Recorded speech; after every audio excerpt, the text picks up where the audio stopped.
Swastiastu.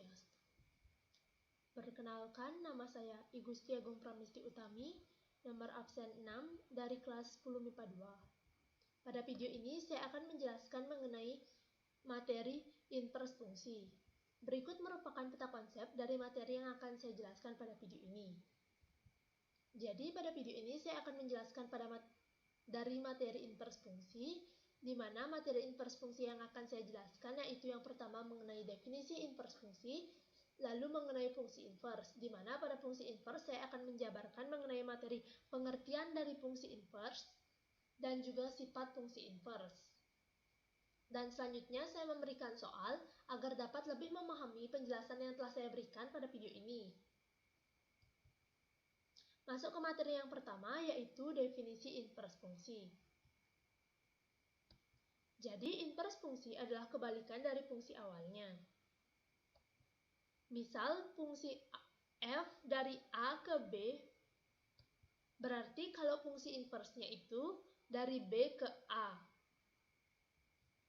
Dan juga diberikan misal fungsi f-nya itu himpunan x, y, di mana x-nya elemen bilangan a dan y-nya elemen bilangan b. Maka kalau fungsi inversenya itu himpunan y, x, di mana x-nya elemen bilangan b dan y-nya elemen bilangan a. Jadi dia kebalik.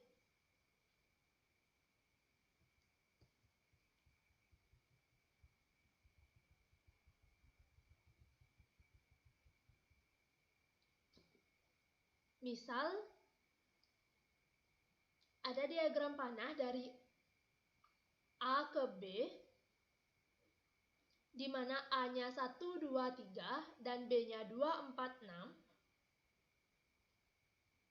Kalau kita cari rumus fungsinya, fx itu sama dengan 2x. Kenapa 2x? Karena 1 itu ke 2 harus dikali dengan 2, 2 ke 4 harus dikali dengan 2, dan 3 ke 6 juga harus dikali dengan 2. Maka itu sebabnya makanya didapat fx sama dengan 2x. Kemudian kalau di sebelah gambar diagram panah di sebelah kanan ini, yang ini, itu gx, yaitu merupakan fungsi dari b ke a, di mana b-nya tetap sama seperti yang fx, yaitu 2, 4, 6, dan a-nya 1, 2, 3. Gx-nya itu sama dengan x per 2. Kenapa x per 2? Karena 2 dibagi 2 hasilnya 1, 4 dibagi 2 hasilnya akan 2, dan 6 dibagi 2 hasilnya akan 3. Maka kalau kita lihat Gx itu akan sama dengan F inverse X. Jadi kebalikan yang awalnya 1 itu pasangannya 2 pada Fx, dan pada Gx 2 itu pasangannya 1.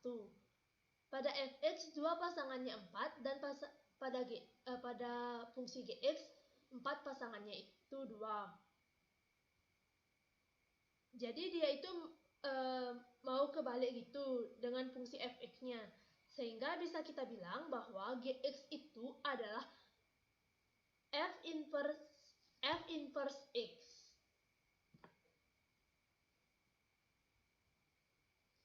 Masuk ke materi selanjutnya yaitu fungsi inverse. Pengertian dari fungsi inverse. Jadi, inverse suatu fungsi belum tentu berbentuk fungsi. Jika inverse dari suatu fungsi adalah fungsi juga, maka disebut dengan fungsi inverse. Contoh pada diagram panah ini. Misalnya ada suatu fungsi dari A ke B, di mana A-nya itu 1, 2, 3, dan B-nya itu 1, 4, 6. Lalu kalau dibalik, fungsi inverse X-nya itu dari B ke A, di mana B-nya 1, 4, 6, dan A-nya 1, 2, 3.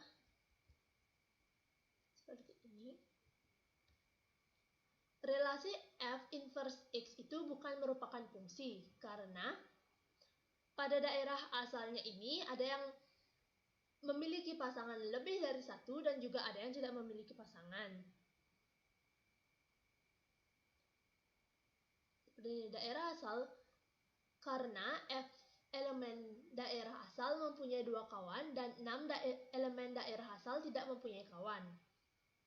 Yang dimana itu artinya tidak sesuai dengan syarat, tidak memenuhi syarat fungsi, di mana fungsi itu adalah semua anggota di domain harus punya pasangan dan pasangannya harus tepat satu.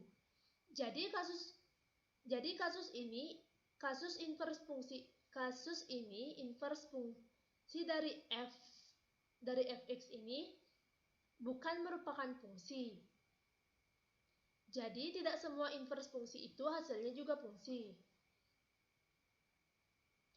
Yang dengan demikian f inverse x yang diagram panah di sebelah kanan ini merupakan inverse fungsi dari fungsi fx, tetapi bukan fungsi inverse. Jika inverse dari suatu fungsi adalah fungsi juga, misal ada fungsi terus diinverskan, hasilnya juga pas fungsi, maka itulah yang disebut dengan fungsi inverse.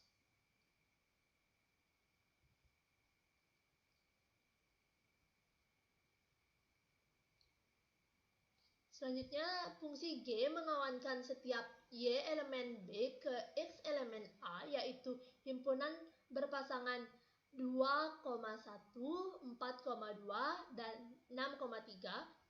Oleh karena setiap Y elemen daerah asal mempunyai tepat satu kawan dengan X elemen daerah kawan, maka G merupakan fungsi. Jadi Gx sama dengan X per 2 merupakan fungsi inverse dari Fx sama dengan 2X. Seperti ini, yang dimana pada diagram panah ini telah memenuhi syarat fungsi. Dimana di domain itu harus punya pasangan dan pasangannya harus tepat satu juga.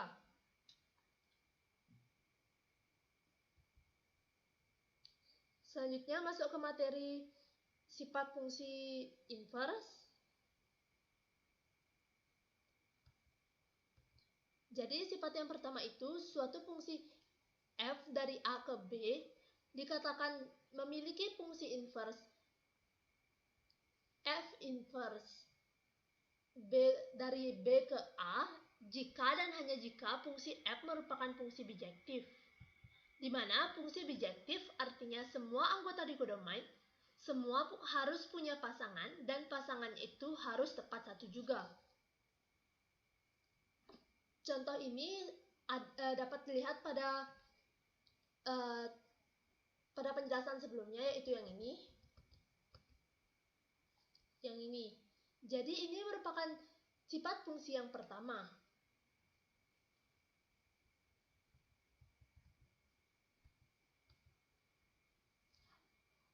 Selanjutnya sifat fungsi yang kedua. Misalkan f inverse adalah fungsi inverse dari fungsi f untuk setiap x elemen domain f dan y elemen range f, berlaku y sama dengan fx jika dan hanya jika f inverse y sama dengan x.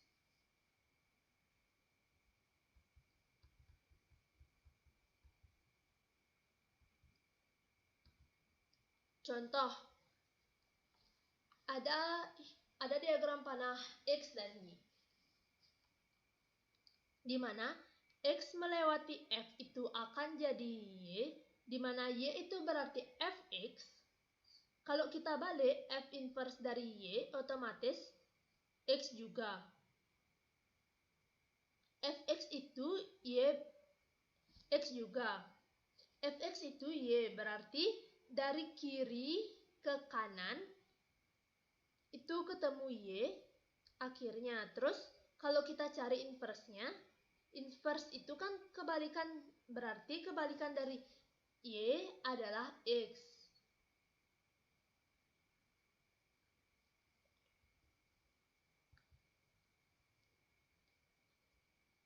Masuk ke sifat fungsi inverse yang ketiga, yaitu misalkan f sebuah fungsi bijektif dengan daerah asal df dan daerah hasil rf, sedangkan ix sama dengan x merupakan fungsi identitas. Fungsi f inverse adalah fungsi inverse dari fungsi f jika dan hanya jika f inverse bundaran fx sama dengan f bundaran f inverse x sama dengan X sama dengan IX. Contoh, tadi di awal ada fx sama dengan 2x, terus inverse-nya itu x. Terus inverse-nya itu x per 2. Kalau kita komposisikan f inverse bundaran fx yang artinya f masuk ke f inverse, belakang masuk ke depan, itu nanti akan ketemu x. Kemudian kalau kita cari f bundaran f inverse, kemudian kalau kita cari f bundaran f inverse x, maka itu akan ketemu x juga. Itu yang membuktikan adanya sifat yang ketiga. Selanjutnya sifat fungsi inverse yang keempat. Jika sebuah fungsi bijektif dari f inverse adalah merupakan fungsi inverse dari f, maka fungsi inverse dari f inverse adalah fungsi f itu sendiri, yang disimbolkan dengan f inverse diinverskan dengan f inverse diinverskan lagi sama dengan f. Seperti ini.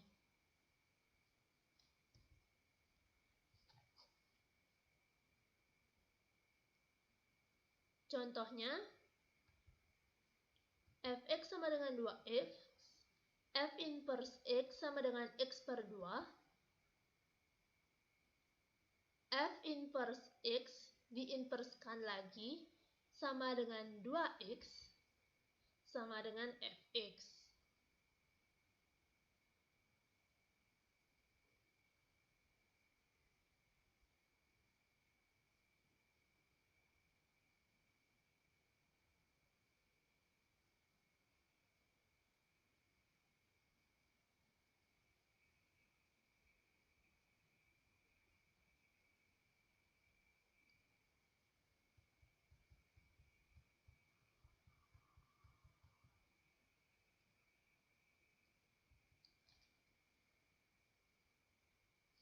Atau balikan dari fx kan udah x per 2.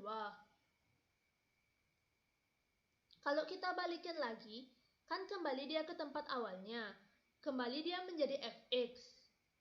Seperti gambar diagram panah ini, fx sama dengan 2x itu kan dari kiri ke kanan. Dari A ke B. Terus kalau inverse-nya itu kan berarti dari B ke A. Lalu diinverskan lagi, berarti kan balik lagi dari A ke B. Nah, A ke B itu merupakan fungsi awalnya. Jadi f inverse yang diinverskan itu pasti kembali ke fungsi awalnya lagi.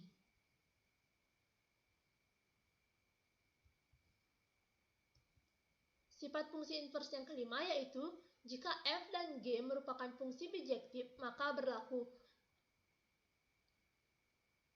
f bundaran g inverse sama dengan g inverse bundaran f inverse, dan g bundaran f inverse sama dengan f inverse bundaran g inverse. Ini bisa kita ambil contoh pasangan berurutan di mana f sama dengan 1,9, 3,2, 4,8, 6,3, dan G-nya 2,4, 5,1, 7,3, dan 8,6. Kita cari lebih dahulu F bundaran G-nya.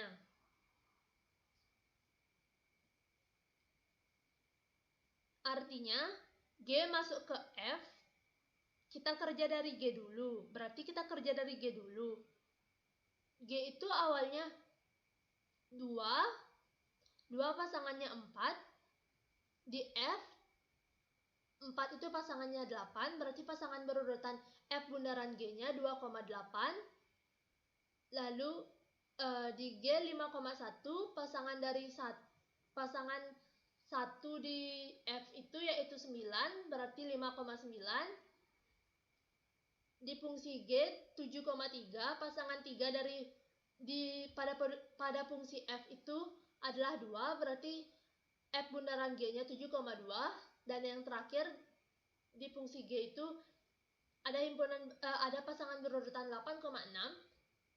Dan pada fungsi F 6 itu pasangannya 3, berarti pada F bundaran G 8,3, sehingga F bundaran G diperoleh pasangan berurutan yaitu 2,8, 5,9, 7,2, dan 8,3.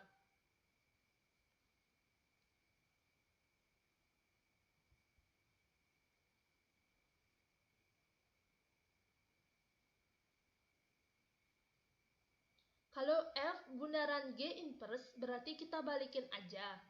Berarti yang awalnya 2,8 menjadi 8,2, 5,9 menjadi 9,5, 7,2 menjadi 2,7, 8,3 menjadi 3,8, sehingga diperolehlah F bundaran G inverse-nya yaitu pasangan berurutan 8,2, 9,5, 2,7, dan 3,8. Lalu coba kita cari sendiri-sendiri, F inverse-nya dicari dan juga G inverse-nya dicari. F yang awalnya 1,9 maka F inverse-nya yaitu 9,1. F yang awalnya 3,2 maka F inverse-nya yaitu 2,3. F yang awalnya 4,8 maka F inverse-nya yaitu 8,4. F yang awalnya 6,3 maka F inverse-nya yaitu 3,6. Begitu juga dengan G inverse. G yang awalnya 2,4 maka G inverse-nya yaitu 4,2. G yang awalnya 5,1 maka G inverse-nya yaitu 1,5. G yang awalnya 7,3 maka G inverse-nya yaitu 3,7. Dan G yang awalnya 8,6 maka G inverse-nya yaitu 6,8.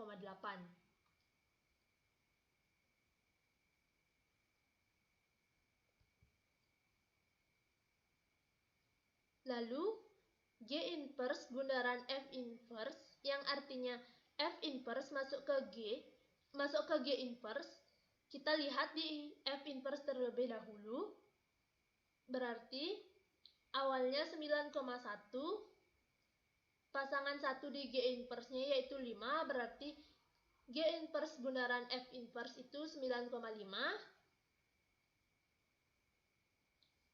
Kemudian di F inverse itu awalnya 2,3, pasangan 3 di G inverse yaitu 7, berarti G inverse bundaran F inverse itu 2,7. Kemudian F inverse pasangan berurutan F inverse selanjutnya yaitu 8,4. Dan pada G inverse itu pasangan 4 adalah 2, sehingga G inverse bundaran F inverse itu 8,2. Dan juga yang terakhir F inverse pasangan berurutan F inverse yang terakhir yaitu 3,6, di mana pasangan 6 dari G inverse-nya itu adalah 8, sehingga ditulislah G inverse bundaran F inverse-nya pasangan berurutan yaitu 9,5, 2,7, 8,2, dan 3,8.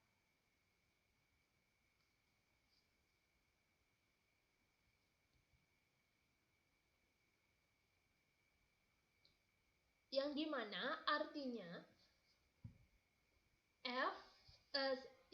artinya ini sesuai dengan sifat fungsi yang kelima, yaitu F bundaran G inverse sama dengan G inverse bundaran F inverse. Dan juga G bundaran F inverse sama dengan F inverse bundaran G inverse.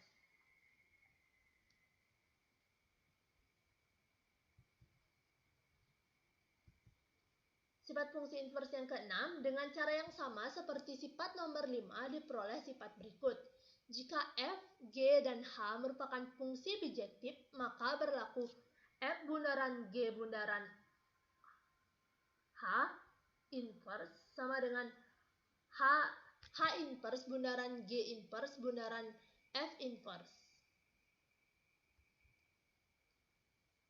Selanjutnya masuk ke soal. Jadi diketahui A sama dengan himpunan 1, 2, 3, 4 dan B sama dengan himpunan A, B, C, D dan fungsi-fungsi F memetakan A ke B berikut. Yang pertama, F1 sama dengan himpunan pasangan berurutan 1, A, 2, A, 3, C, 4, B. F2-nya sama dengan pasangan berurutan 1, D, 2, C, 3, B, dan juga 4, Maka tentukanlah inverse dari fungsi-fungsi tersebut. Dan apakah inverse tersebut berbentuk fungsi?